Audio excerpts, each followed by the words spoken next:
interesting, and I'm serious. We'll talk about the beginning. We'll skip real fast through all this stuff. But it's yeah. I mean, I'm using the same techniques, if you will, of making friends and meeting people in this. Now, who the fuck knows where it's going to go with AI and stuff, but.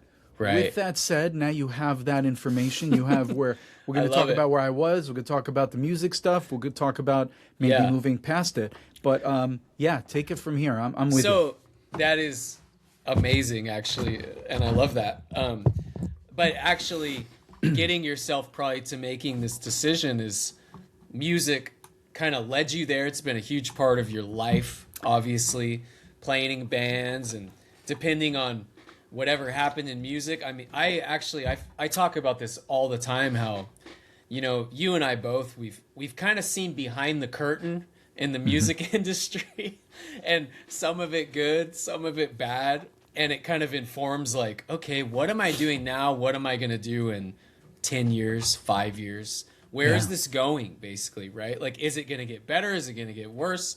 And that's up for debate, obviously, and we both are making our daily decisions on that. So, but Sean, yes. You come. What do you come from? Tel Aviv? Is that where you're originally from?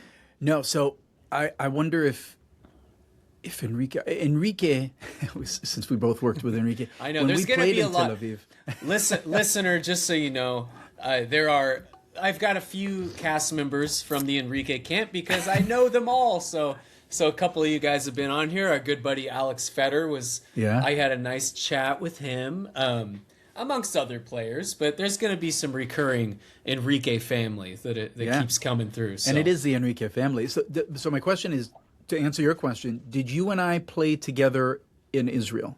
Yes, we did. We did. That was my first very big show with Enrique. That was my first one. Very big one. It's a very big one. Yeah. So Enrique, although he did introduce me kindly as an Israeli and from Tel Aviv, I was actually born in a spot near Tel Aviv called Rehovot, with a ch. And when I was 5, I moved to Jerusalem, and I spent the next 18 years there. Nice. And then I came to LA. Yeah. So you're playing. When did you start playing guitar? Started playing guitar, learned a few chords from my parents, from my father when I was, 10 or 11. It hurt my fingers. I'm sure you're familiar with this. And then I kind of ditched it until I was 13. And then when I was 13, I got back into it. And I want to say that it was because in Israel, 13, so I was 92. I was 92. It was 92. We had just gotten cable in 91, 92. So I missed the whole 80s. Everything 80s, the videos, the crazy Van Halen stuff, hair bands. I missed it all. We got it in 91, 92. We got MTV Europe, and I saw Michael Jackson, Black or White. My head blew apart, just like, and then Bon Jovi, Keep the Faith. To me, it was the first time knowing Bon Jovi. I didn't realize they had a whole career that they left behind, and then they just came back with Keep the Faith. But basically, Richie Sambora at that age was my like, oh my God, I want to play guitar again, or I want to play guitar.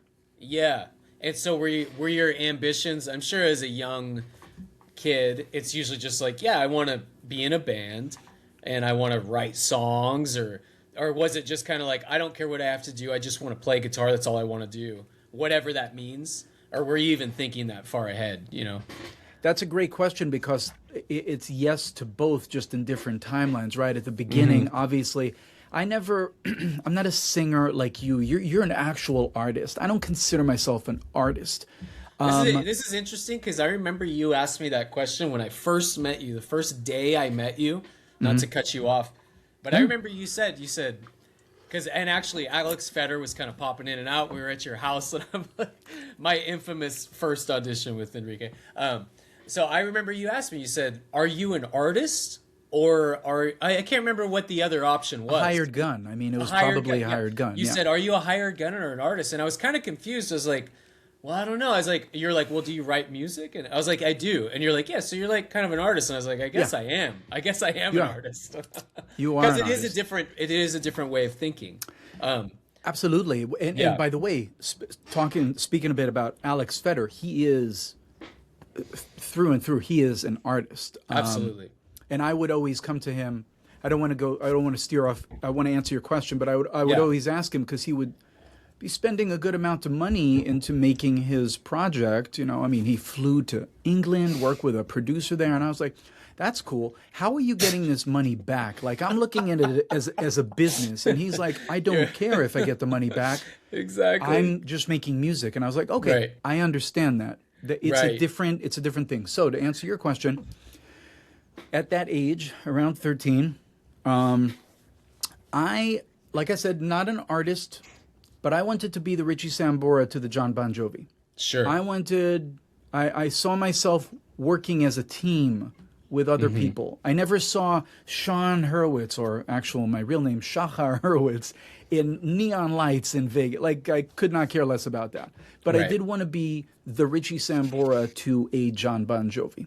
Yes. Moving forward, coming to Los Angeles, that sort of it stuck, you know, but because I still wasn't an artist, but it became more of a business as a result of learning a lot. As you said earlier in our conversation, we're lucky we kind of, for better or for worse, have worked so much in this. We've seen past the beautiful, oh my God, they're playing all the in front of 80,000 people. There's a lot that goes behind that, good and bad, and we've seen it all, or most Yeah. of it. And I saw a lot more of that when I came to Los Angeles, and then I just became more aware of the business side of it, and it became even more a business. Not to take away from the fact that I love playing and creating music. I Right. just don't see myself as an artist the way you are and the way Alex is. That's not me. I Sure. was more of a hired gun. I was more of a Richie Sambora, which, if I'm not mistaken, he was kind of brought in. The other guitarist didn't work out, and I think they brought him in, kind of like what happened with Phil X. If anyone here knows what happened with Bon Jovi, when they needed someone to come in and fill in for Richie Sambora, last minute they brought in Phil X, and Phil has been with them, I don't know, a decade now. I know. Yeah. I think it's like a decade, and Yeah. that's sort of sometimes how it happens. It's not. Yep. It's not as what's the word? It's not as romantic as you'd like it to Right. be. But that doesn't mean, and this is very important. It doesn't mean that I don't enjoy playing music as Yeah. much as you do, or as much as Phil. It's just a difference in approach, but we Right. still love playing music just the same. Exactly. And so to go back, sorry, I'm gonna slow us down a little bit. So like, Sure. what was the thinking? I mean, I know what the thinking would be. You're living in Israel and you're like, well, I want to go to the States. That's where everything's happening, and I want to play guitar. So like, what kind of decision making did that entail? Like, you know, with your family, that's a big move, right? It is. Yeah. Where you're just like, guess what? I love you guys, and I know I'm supposed to maybe have obligations here, but I'm gonna give this guitar thing a shot, and I'm gonna go to LA and see what happens. Was that like supported, or was it like, whoa, you're crazy, you know? Great question. I'll kind of fill you in. So first of all, my parents are from New York. They cool. moved to Israel. They made Aliyah, I want to say, in about 78. I was born in 79. So they made Aliyah means they immigrated there. First of all, I came here as an American, which is a huge plus. Me and my three younger brothers are all American citizens, thanks to my parents. And so I came here with a huge benefit that I could just come here as a citizen and work and be legal. Not everyone has that benefit. So I had that. Another thing to realize in regards to your question was my parents literally did the same thing. In fact, I kind of attribute my strength to just leave everything behind and try a new life. I attribute that to them. They left everyone they knew. They got married, left their entire families, moved to another country across the world, and said, we feel like we belong here. Yeah. We feel like as Jews, we belong here and we want to raise a family here, which they did. And they're all still all there. I just saw them a month ago. Smashmouth did a couple of shows there. Surprise shows. It was wonderful. But yeah, they're all there. So I took a leap they're of still faith. in Israel. They're in Israel. Or they're in New all York? in Israel. Yes, Israel. That's all what of I them in thought. Israel. Yeah. So I took a leap of faith, just basically the same as my parents, and said, I feel like I belong there as a musician. I just felt as though it's not just a feeling, it's a fact.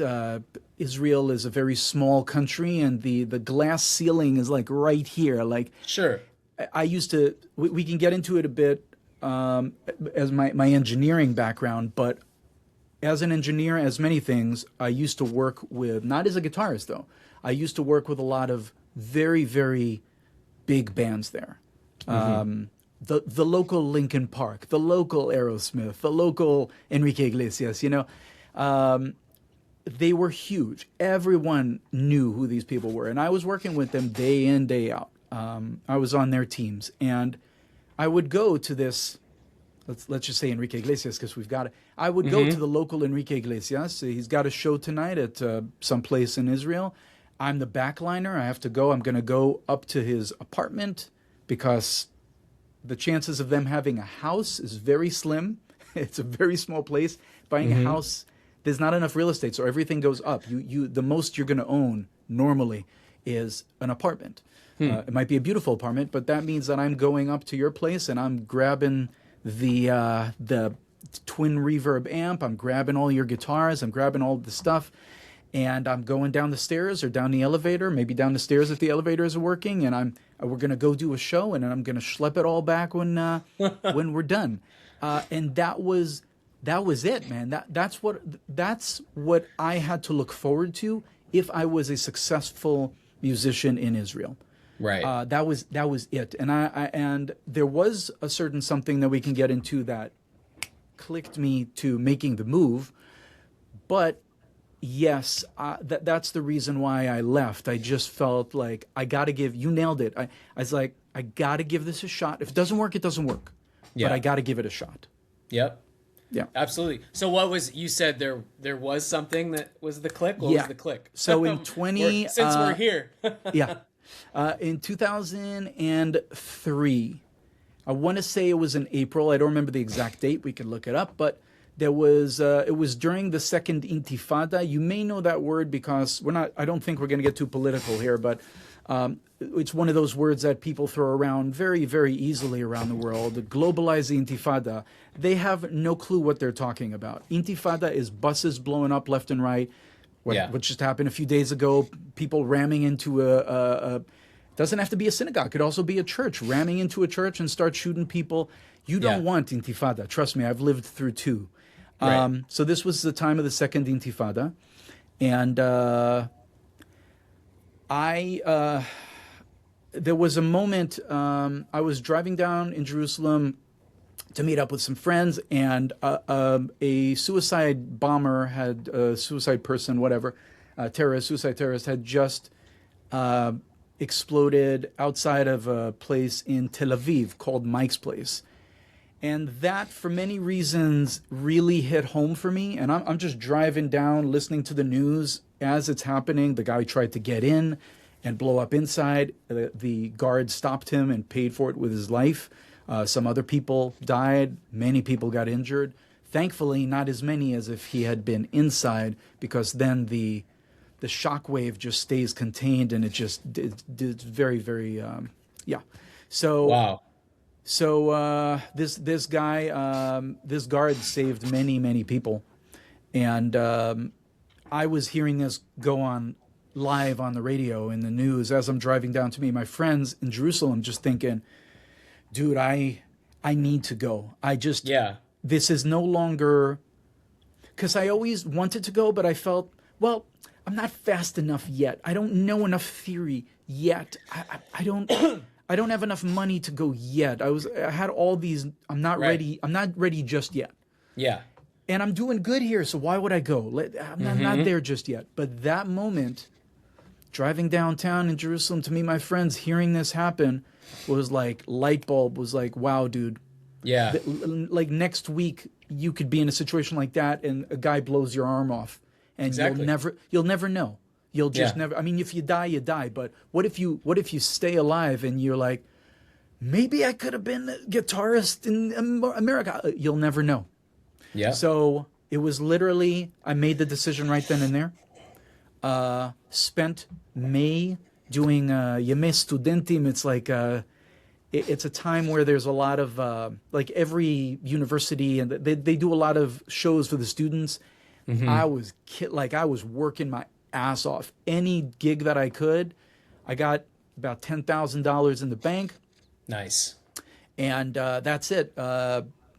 June 23rd, if I'm not mistaken, June 23rd, I took off and sort of never looked back. Yep. That was it. So that was the moment that it happened, and here we are. Yeah. Insane. So Yeah. yeah, it's so. I mean, I don't really intend on veering anywhere political with any We of don't my need to. podcasts. Yeah. But it is pretty crazy that so much publicity. So many people have so many things to say that have never even been there, you know?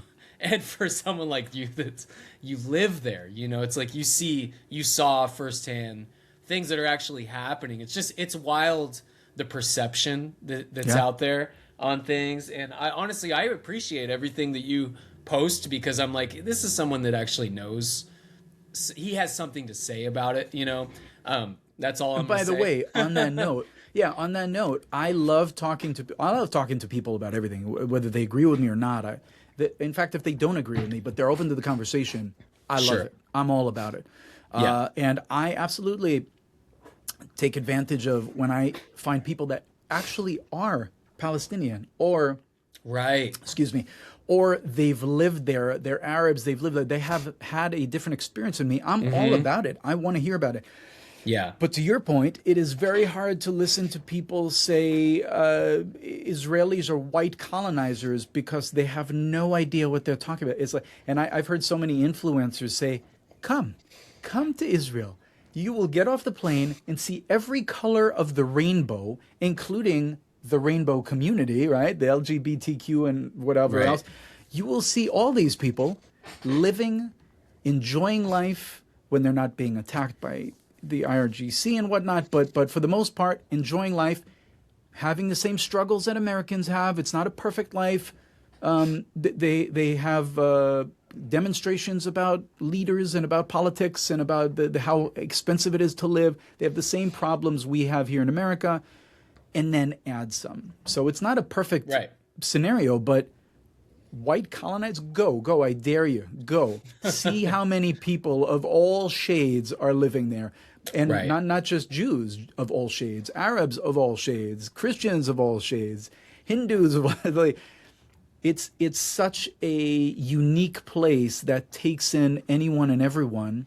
And if you become a citizen, no matter if you're Christian or Muslim or Arab or anything, you have the same rights as I do. Like the exact same rights. So it is very hard to see people scream, what's the word? South Africa, apartheid, and white colonizers. It's like, when you say that, it shows me that you don't know. Not that you're not willing to know, not that you're not willing to have the conversation, but it shows me that at this point in time, you just don't realize. And that's okay. Let's talk, you know? Yep. Yeah. And that's all we have to touch on politics. That's all we have to touch. So now moving back in, I'm curious because I did the same thing. I was in California when I moved to LA though, so that's not that big of a move. But for a 19-year-old, it's still like, where am I going? So how did you even? I mean, you just look at a map and you're just like, okay, I'm just gonna like Hollywood's my spot, North Hollywood, or like, you know, because that's tricky, right? And it's 2000. What did you say? 2003. Yeah. So it is. It is a good question. It is where my analytical business mind comes into play. It starts with, okay, I'm going to come with as much money as I can because I know it's going to go fast. But one of the things was, okay, well, I'm going to America. Where do I go? Well, I have a lot of family in New York. There's also Nashville. But I didn't really know that. At the time, realistically, it was New York or Los Angeles. And I vibed more with Los Angeles. I vibed with it on a weather level. I thought that it was much more appetizing for what I'm used to. I mean, the thought of going, I'd been to New York when it was cold, and it wasn't my thing.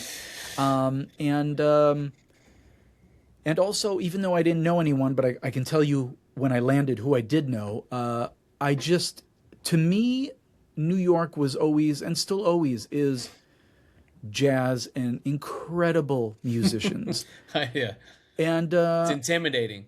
Very much so. Very much so.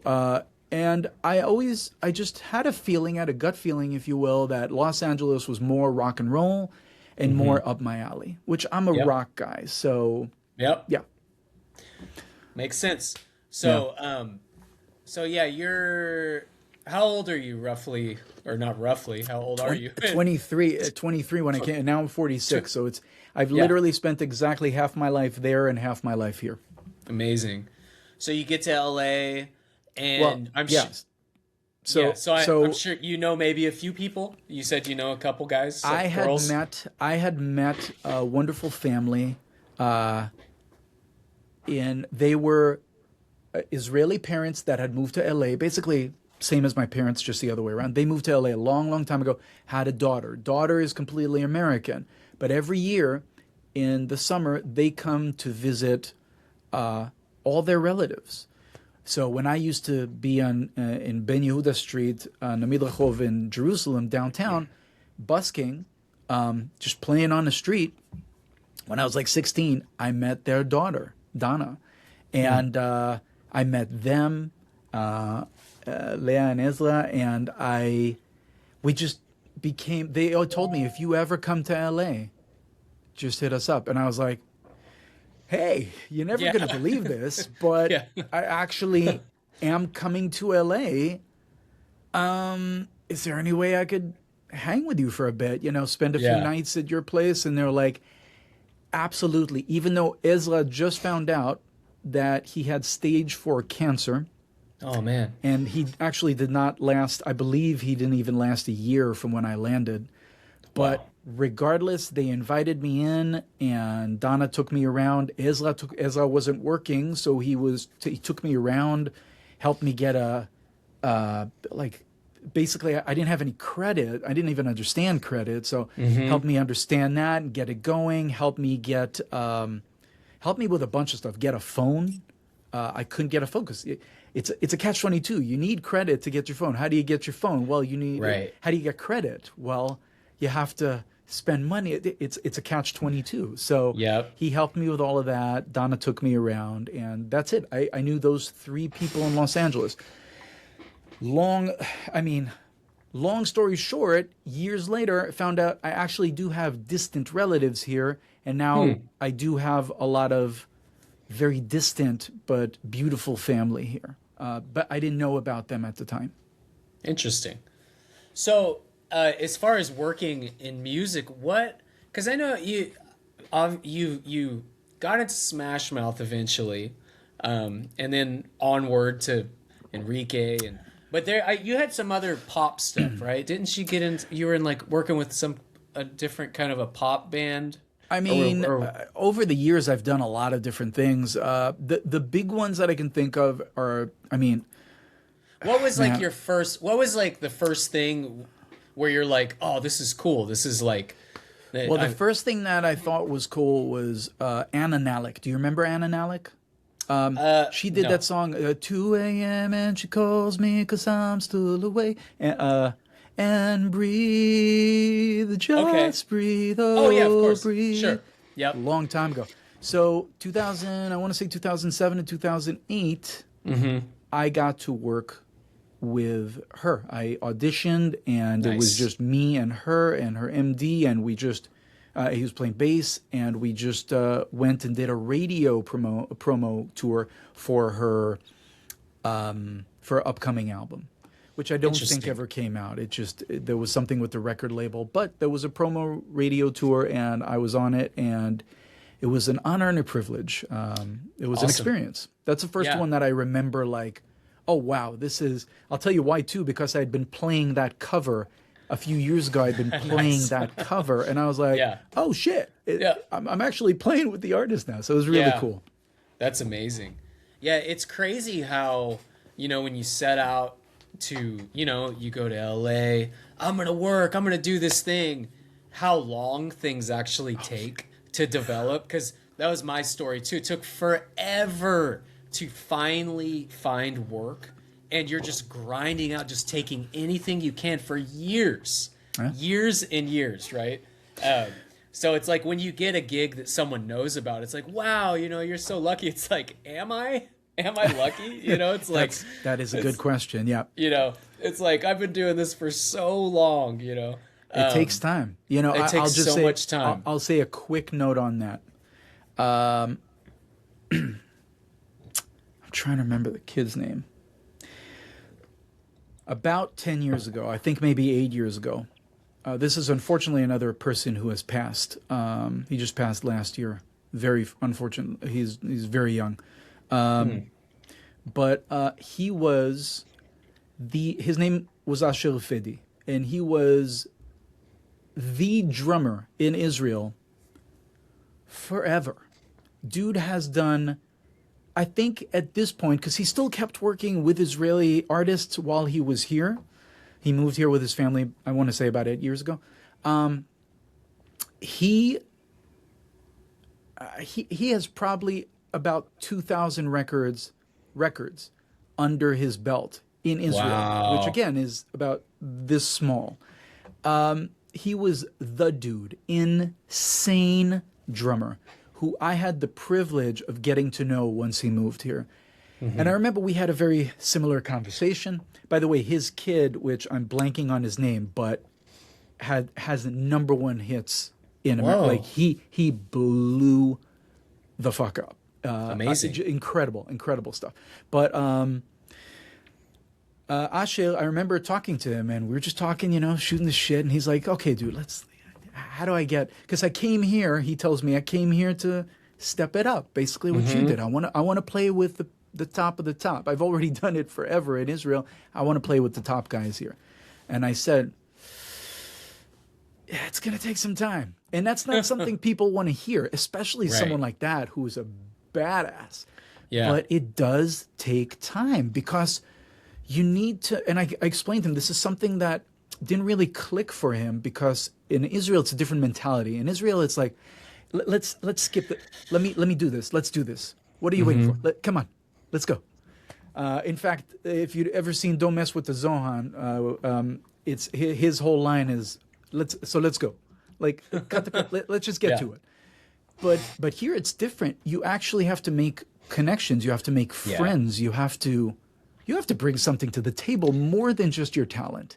Yeah. And when you get called on, you better have that talent.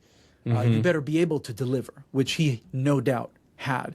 But he needed to learn how to make friends and socialize and stuff. And that was hard for him. English wasn't his first language. He came here, I want to say, in his 50s, maybe late 40s. And it just wasn't his first language. And it's a different mentality than it was in Israel. But all that to say, this long story to say, yes, you're absolutely right. It's different. It takes time, and you have to build relationships with people. 100%. The relationships, it's amazing how small of a circle it really is in all of these camps of bands. Yeah. You think, because when I was younger, I would go to these massive auditions, like thinking I'm going to get, Avril Lavigne, like I'm going to go for the Avril Lavigne. I did that too. So we both, I didn't get it. I don't know if you got it, but I did not. No. I did not. But I really thought I had a chance. But that audition was hundreds of guitar players, like cattle call. And I did a bunch of these, actually. And I ended up becoming friends with actually one of the artists. who I'm friends with now, he didn't even know I auditioned. Like, and so you get in this world where you're like, yeah, that maybe there's a chance, but then you learn later that there is a circle of people, and they're going to call the guys that they trust, that they know, or they're going to rely on someone they trust that knows someone that says, no, Sean's a good guy. Like, we're just going to call Sean. I trust me, he's going to be good, you know? And so you got this little stable of, it's just so much smaller than I think people think. You know, it's relying on people that you know or someone else knows, and bringing in someone that you don't know is such a gamble to people. They're like, everyone's so scared of it. Like, ooh, I don't know this guy. You know, it's like, because it's not just because you've experienced it. It's not just, can this guy play? A lot of people can play. Everyone can kind of play. That's kind of a given, right? Well, in fact, I say this to, don't let me forget where we were, but you know what? Let's just say this: everyone can play, but do you necessarily want to spend 2 months on a bus with this person? Right. Yeah. You know, it's an important fact. Even if you're not on a bus, do you want to spend 2 months flying, or do you want to spend a year flying in the most? You know, there are delays, there are cancellations. There are long drives from the airport. Sometimes the closest airport is 2.5, 3 hours away from where you're going to. It's much hang like time. This person? Yes, so much. And you play a 90-minute set. But you're basically living with someone. Even if you're just flying with them, you're literally with them all day. You see them during the good times. You see them during the bad times. You see them when they just had a great day at home with their kids and now they're coming out and all is well. You see them when they just got divorced and they don't know who's going to watch the kids. You see them when they get fucked up drunk. You see them when they get sober, or when they know, like me, they don't drink, so they're kind of boring. Anyway, but you really get to know people inside out. So even if a person can play or can sing or can whatever, is this really someone you want to be hanging out with that much? And that's why people will recommend their friends. Yeah, exactly. It's a crazy world, this music industry, which I guess it's similar to other business. I wouldn't really know because I'm not in other business, but you just go with people that you trust, and the personalities are so important. It's, you know, the playing is like, obviously you get to a level, if I know your name, you probably can play, you know, but it's just like you said, are they cool? So how did you end up, I'm going to kind of speed us up a little bit. Yeah. How did you end up even getting introduced to like the Smashmouth crew? It's a good, so Randy Cook, the drummer, incredible drummer, still plays with Smashmouth, plays all over the world, guy has walls. Talk about credits, right? He's probably like your friend, you know. It's just like crazy. insane walls. Like if you do this with him, it's just a plaques. Insane. It's insane. Yeah. The guy has been on so many records, and so just an incredible guy to know. I met him when he moved here from Canada. Won't get into that. It's a long story, and I'm very privileged to know him. I ended up playing with him in a few bands. He was, I'll say impressed enough by my work ethic to recommend me at the time to Ann and Alec for the audition. Nice. That's thanks to him. I got that, and then years later, the next big one was Smashmouth. He basically called and said, it was 2011. I want to say it was January, February, and basically called. Something had happened with Greg, the original guitarist. I don't know the details. I never asked, but he was out. They were just about to go on tour for, I want to say, 2-3 weeks in Iraq and Kuwait. It's all booked. Everything's booked. And they leave in a week, and he's, for whatever reason, again, I don't know the details, is like, I'm not doing it. So they had a very short amount of time to reach out to some people. They trusted Randy because he was, I want to say he was probably the hired gun, where everyone else was sort of like band guys. Yeah, everyone else was the band member at the time. And, or at least vibe-wise, they were band members, not, but he was the guy that knew everyone. Yep. So he was like, don't worry, I got you. And I'm sure he reached out to other people for whatever reason. My luck, he called me and said, hey, are you available these certain dates? I wasn't available, actually. I had some stuff going on, but I was like, yes, I'm available because Randy Cook is calling me. I'm available. Exactly. I don't even know what he's talking about. He didn't tell me necessarily, but I was like, yes, I'm available. He did the same thing to me with Fight for Fighting. I didn't know what the gig was, and I said, yes. He just said, I got something. Are you interested? I said, yes. Exactly. That's his thing. That's it. And you know, if it's Randy, you say yes. You're going to make it work. Yes, exactly. Absolutely. Randy's the dude. So that's it. A week later, I had 3 days to learn an hour and a half of music. This is what I said about, remember I said, when you get the call, you better be able to deliver. Mm-hmm. This is an example of that, right? Yeah. I had 3 days to learn an hour and a half of music. Back then, there were no stems. There wasn't like, can you send me a live show and just solo the guitar? So, no. It was like, he gave me some YouTube links. I was watching some camera in, 480 or something. From afar. You could sort of hear what everyone was doing. The main things that I needed to know were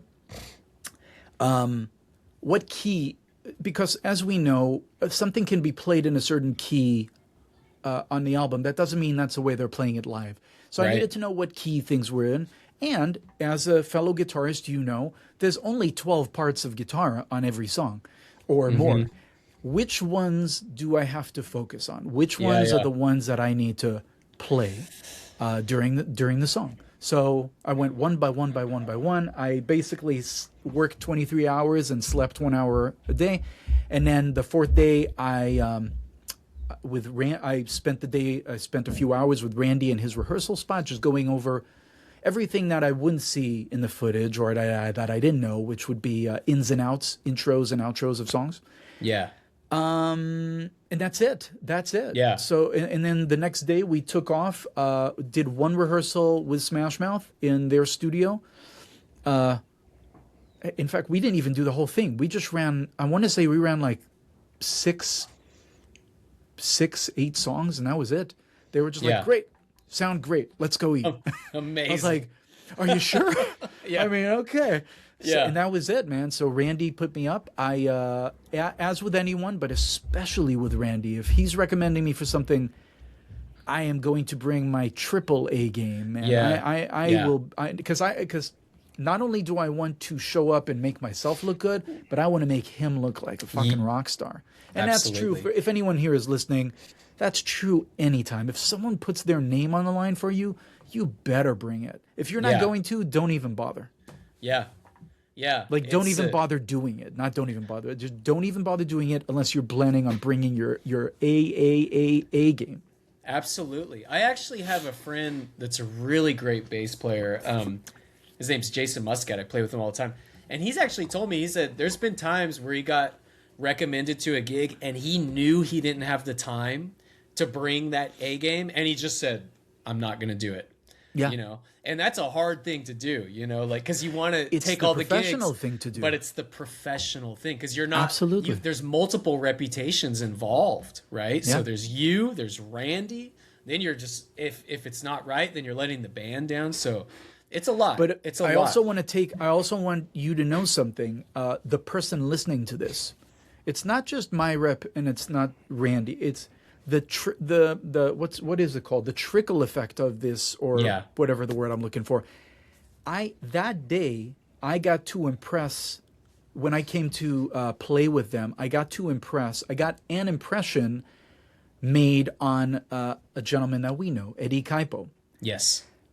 Dear friend, and also the reason why we both got the Enrique Iglesias gig. Exactly. And then years later, no, it's just the trickle effect, like how things affect. Yeah. Just always bring your A game, man. Exactly. If you can't, then maybe be the guy that recommends someone else and say, listen, I wish I could. I just don't have time. Any other time, please hit me up. But please, let me recommend my friend Jeff for this. He'd be perfect for it. And maybe you want to check with Jeff first if he's got time, so you're not just recommending him for no reason. But But yes, Yeah. it's very important to bring your A game and yeah, all of that. Absolutely. And some people are just natural connectors, you know. Eddie is definitely one of those people For sure. where And he just Randy as well. Randy obviously is too. And it's like Randy kind of runs like his own, like, you know, like sponsored by Randy Cook. Like he's got his whole production world of like, oh, this is like a Randy Cook approved player, you know. Oh, like you know, if it's a Randy Cook approved player, you know he's good. Yeah, and sometimes it's not even You know, the first time I played a Randy Cook gig that I thought was going to be with Randy, it wasn't even Randy. Randy wasn't even there.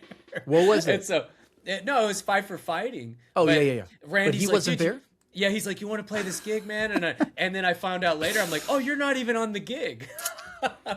But he just, you know, but yeah, he he's wanted the man, to bring dude. someone that's good. And well deserving. And also he's currently doing the song for this podcast. He's doing the drums for it. So Randy's everywhere. It's amazing. So now, how aware were you of Smashmouth when you got into Smashmouth? Like the big hits, probably. You're like, big oh hits, yeah, All yeah. Stars. Absolutely. I mean, because that band is rad. You know more than anybody. You've been with them for what, like 15 years now? Yeah. That's a great gig, dude. It is. It's just a fun gig. It's more songs than you think that you know. I mean, so we're talking All Star, we're talking Believer, we're talking Can't Get Enough of You, we're talking Why Can't We Be Friends, Walking on the Sun, I don't think I mentioned, and a slew of other ones, Pacific Coast Party, and so many fun songs that have been in movies and have been in shows that you're just like, many people come and they're just like, oh, let's go to Smash Mouth. I know All Star and Believer. And then they find out, no, they knew a lot more than that. They just didn't realize it was Smash Mouth. Exactly. And it's one of those bands. I really think it is one of those bands too, because if you listen to the first albums, like those are like rocking albums. Like they're really good. Like there's more than just the hit songs, which the hit songs are amazing.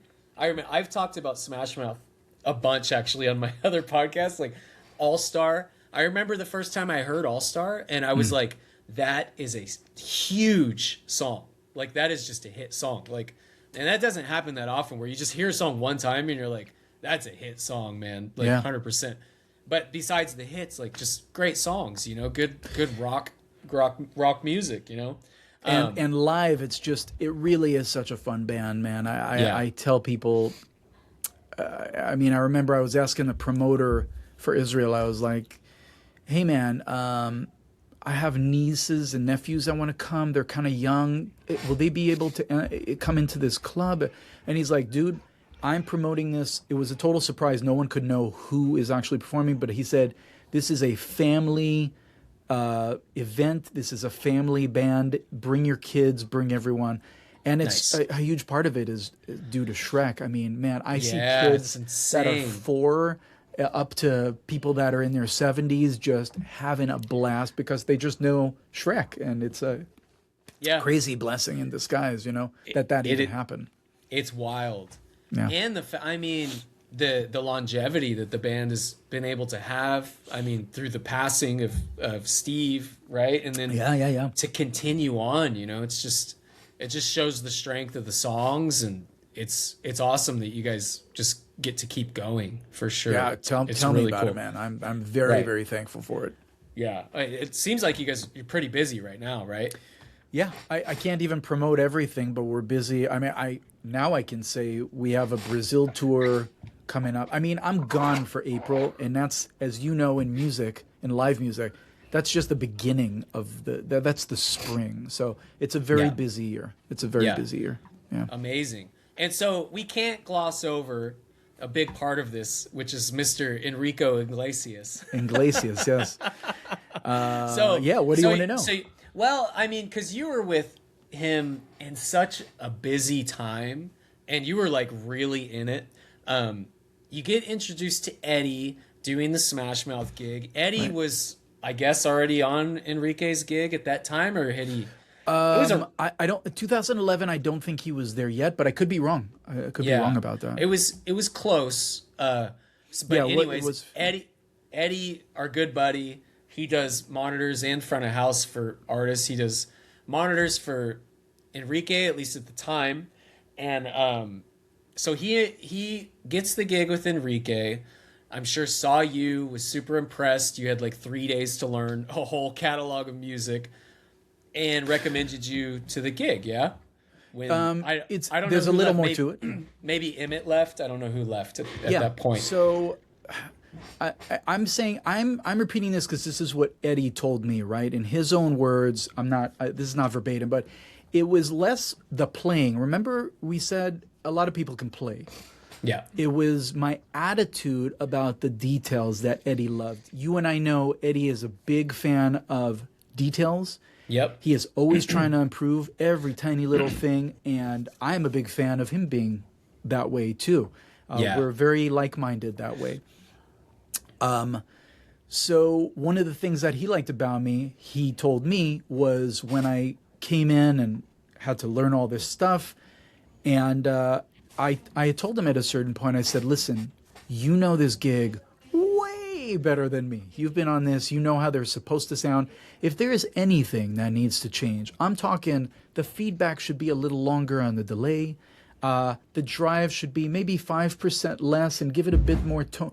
Anything, you let me know. I'm here to serve. And he loved that. He was loved like, that. yeah, Oh, of dude, course. he loved that. Because he's like, here's someone that's showing respect to the gig. You know, I'm not just coming and being like, this is my sound. You're going to live with it. Yeah. It's like, no, I'm coming here because I want to show respect to the recordings. I want to show respect to whatever Greg and the guys did, Greg being the original guitarist, whatever they did prior to that with the live shows. Like, no, let's get this right. He loves details. He told me he appreciated that about me in his own words. And therefore, in 2015, Emmett, which was the lead guitarist for Enrique, gave them the notice that he was leaving. There was a lot that went into it. It wasn't 3 days and I was in. It was actually months. But I remember at the time, Smashmouth was actually slowing down, and I had reached out to my network of people, which I've done once or twice during the years, and I said, hey, I remember the email. I said I sent it to everyone, not like a group email, but like everyone specifically, but the idea was the same. Smashmouth is... I'm still working with Smashmouth. I'm very lucky to be working with Smashmouth, but we're kind of in like first or second gear. There really isn't a lot going on. So if you know of anything, whether it's sessions, rehearsals, live stuff, whatever, auditions, just please consider me. Because many times, as you know, when you post that you're busy with Smashmouth, you're busy with Enrique, they're just like, oh, he's good. He's busy, yeah. He's way too busy. And it's one thing to post it on Instagram so it looks good, but it's another thing when it's months between shows and you got to pay the bills. So I reached out to many people. I would say to hundreds of people. I would say probably about 2-3% got back to me, and that's cool. I wasn't expecting many to. I just wanted to. I wasn't expecting anyone to get back to me. I just wanted people to know that I'm interested in working if they hear of something. Yeah. And Eddie got back to me. Eddie was one of the guys that got back, and he said, "Listen, Emmett just left the gig, or he gave his notice. Would you like to audition?" I was like, "Yeah." Yeah. And that's it. I auditioned. They liked me. The next part, which was very difficult, was finding a time to get me performing live, to basically learn the whole set, to go perform live in a few of the shows so Enrique could get a chance to see if he liked me on stage. Because, again, a lot of people can play, but do you actually like the person? Right. So that was a very hard thing to get. But we got it. I did a week with him, did 3 shows in between some Smash Mouth shows, and he liked it. And there was actually some drama there. We don't have to get into it, but nothing is smooth. Let's just put it that way. But I ended up working with Enrique for 4 years out of that. And that was just Eddie's recommendation. Yeah, amazing. And that was the busy time too. You guys were super busy. So before I came in, it was the busy time. It was the crazy busy time. And then I came in, and it was like, if that was 100%, we were at 80%. Yeah. And when I left is when it went down to 10%. And I was like, And that's, by the way, that's, I mean, I don't know how much you know about it because you came in and replaced me.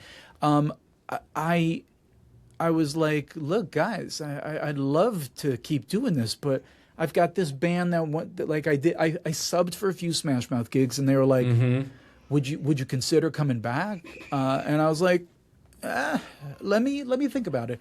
And I spoke to them, and that's it. It was like, look, they just had me. They're having me do like, I don't know, what was it, 5-6 shows just in these few in March and April, which are usually not that busy.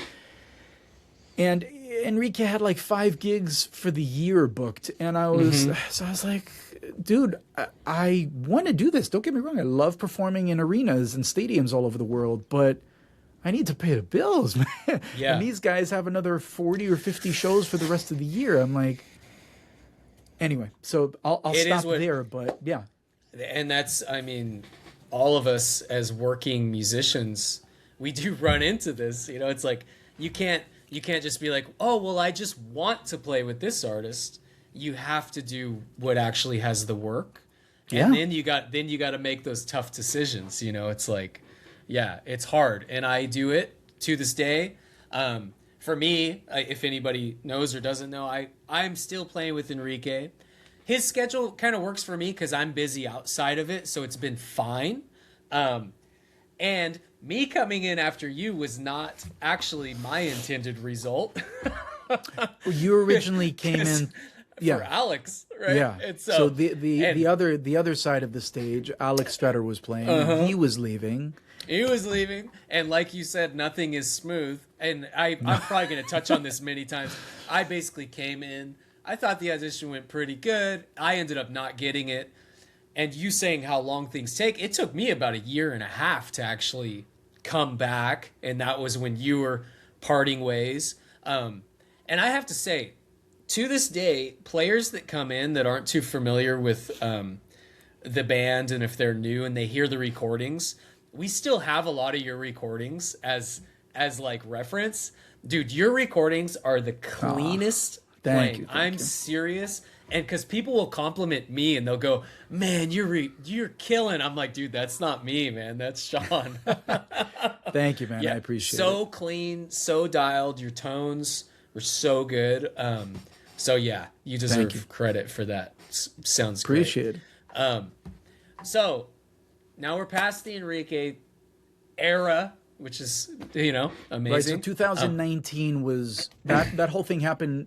March, April 2019, and then I came back to Smashmouth and have been with them ever since, with a little caveat where my boy Jake Hayden plays with Nick Carter. So a few years ago, I went and I did a South American tour with Nick. Right.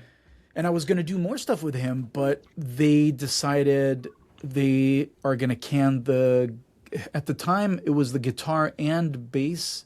After the tour that I did with them, they got rid of the guitar and bass positions, and I think they brought back the bass position. In all fairness, there are a good amount of tracks, and Zoo, the MD, plays guitar beautifully. So there you go, as well as many other instruments. So yeah, they having a guitar, I think they just wanted to drop that financial burden. Sure. And I mean, I would just like to point out how thankful I am, and I'm sure every guitar player is, that artists even keep guitar players around because of technology and tracks. You know, it's like any artist that keeps one guitar and 2 guitar players, I am kind of more thinking power about to it. them. It's like, thank you for that. It does add something. We are better than tracks. Please keep doing it. That's true. That's true. You gotta appreciate it when it happens. Yeah. And so through all, I'm going to kind of I don't want to waste too much of your time. No, it's all good. Through all this, you were doing a lot of placement writing also, right? Are you still involved in that?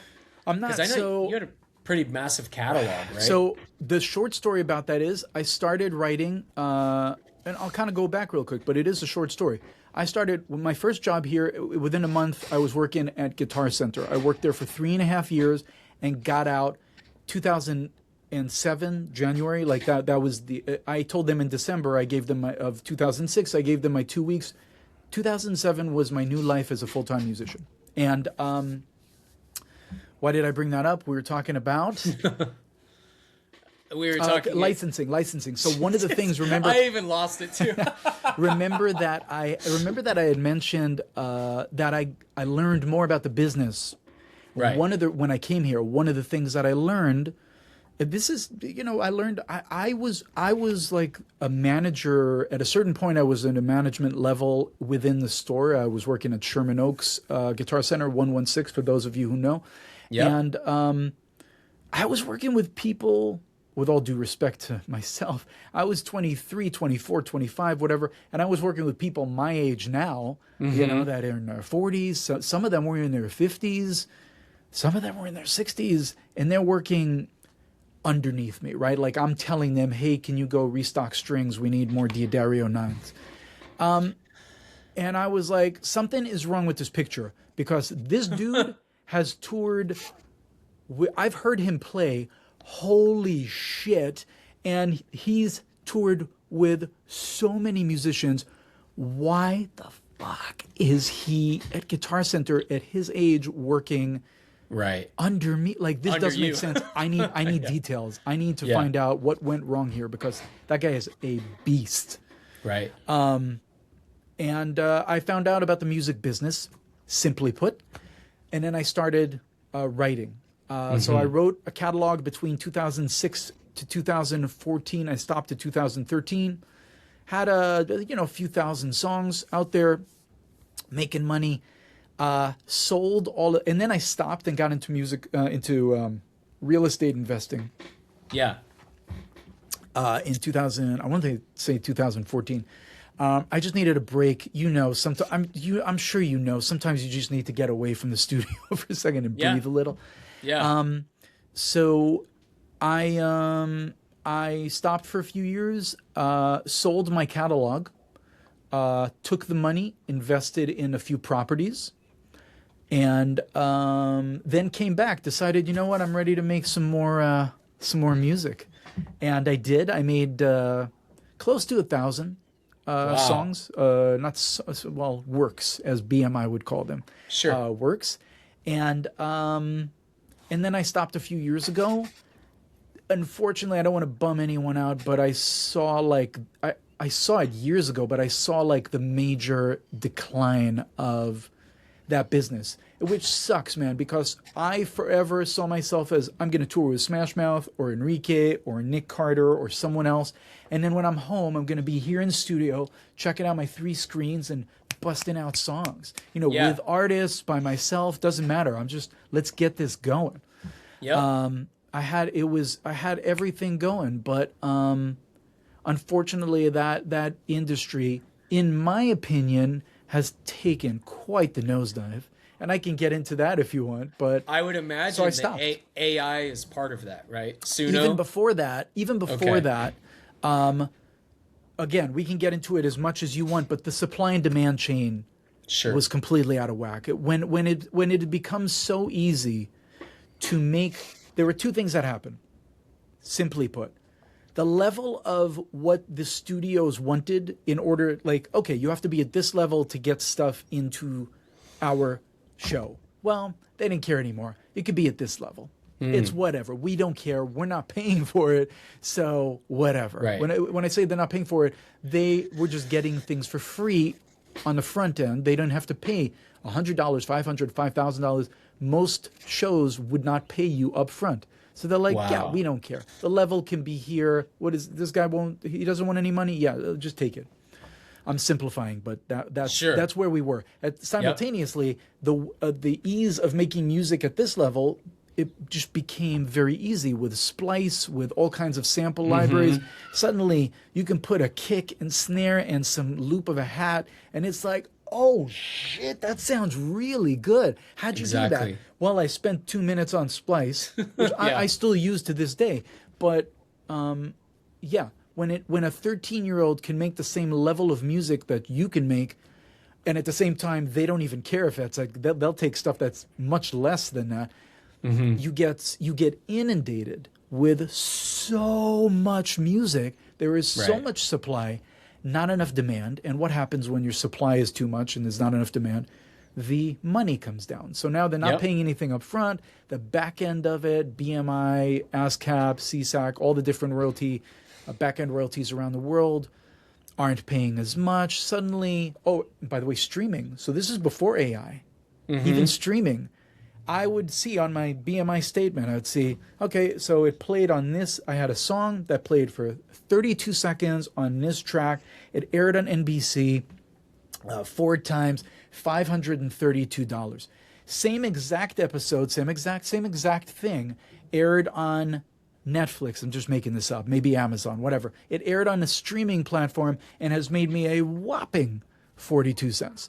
So it's just I can't change that. The streaming has really taken it. I'm not going to change it. I'm not going to fight it. This is where we live. This is what we're in.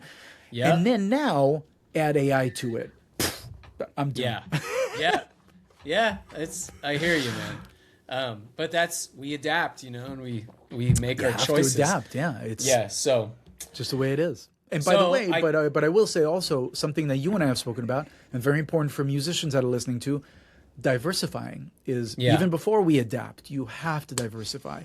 Your income has to come from multiple places. It just does. I know for you it comes from other places as well. For me it comes from other places. I'm sure we both are in the stock market to a certain extent. I'm sure. I don't know about properties. Do you have properties?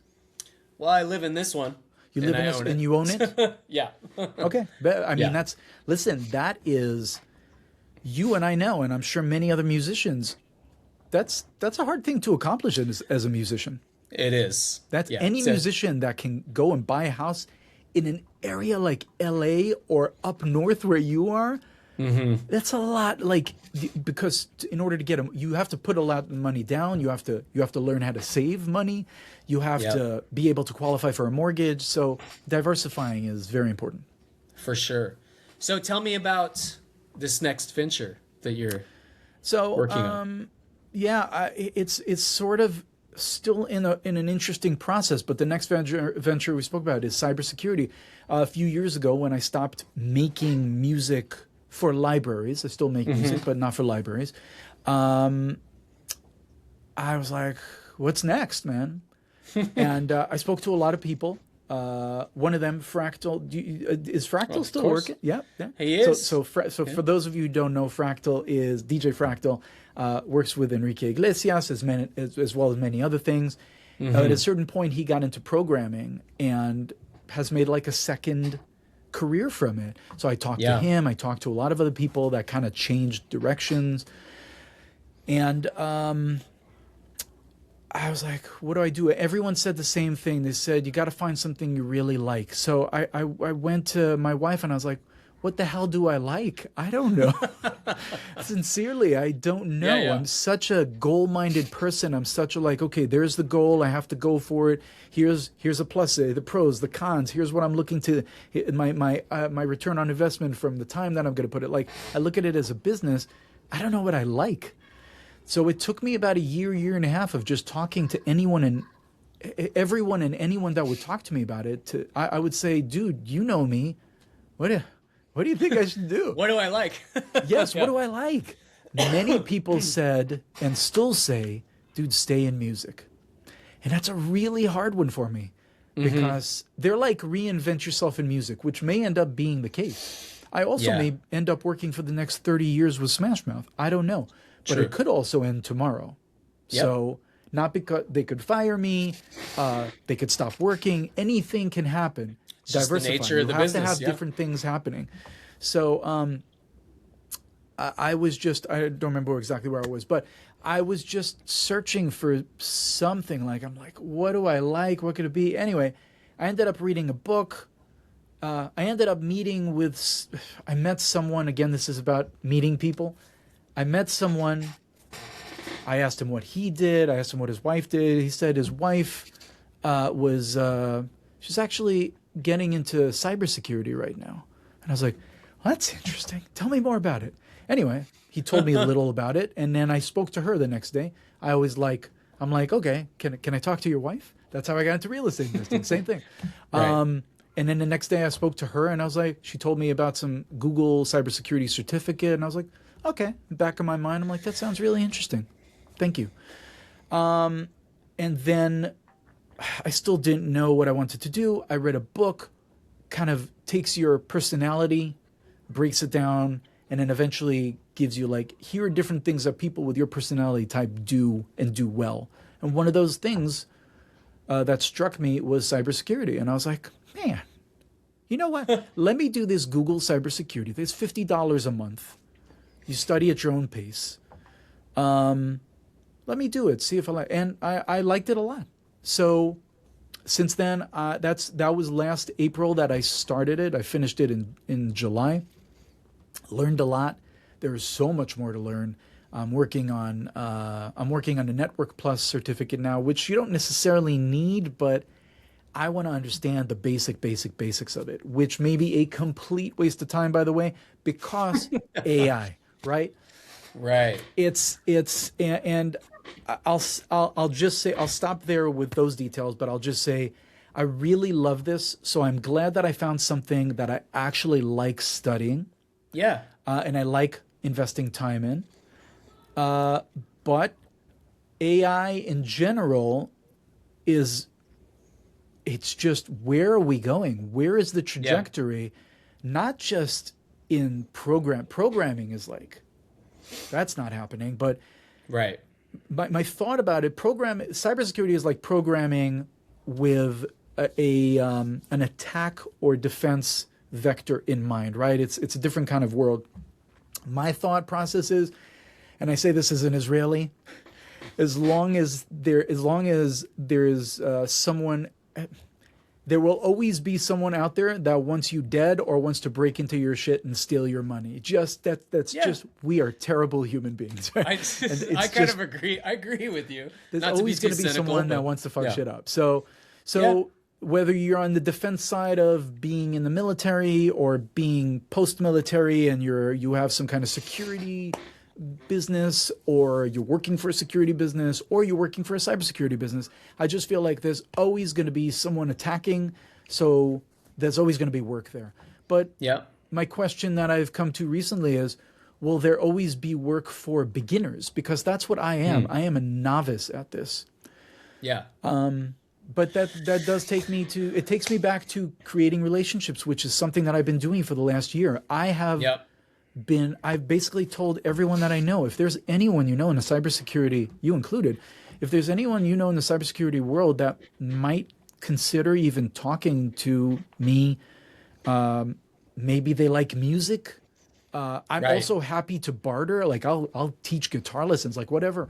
But it's more than that. I'm not looking to gain something from that. I'm just looking to talk to interesting people that love talking about this, because I just want to soak it all in. Like, tell me about everything. Yeah. And that's what I've been doing. I've been meeting some wonderful people for the last year that I've been doing it. And that's it. That's where we are now. It's amazing, man. I mean, it's just, it just shows your curiosity, you're very, just your interest in things. It's like, it's so important to have a reason to wake yourself up every day, right?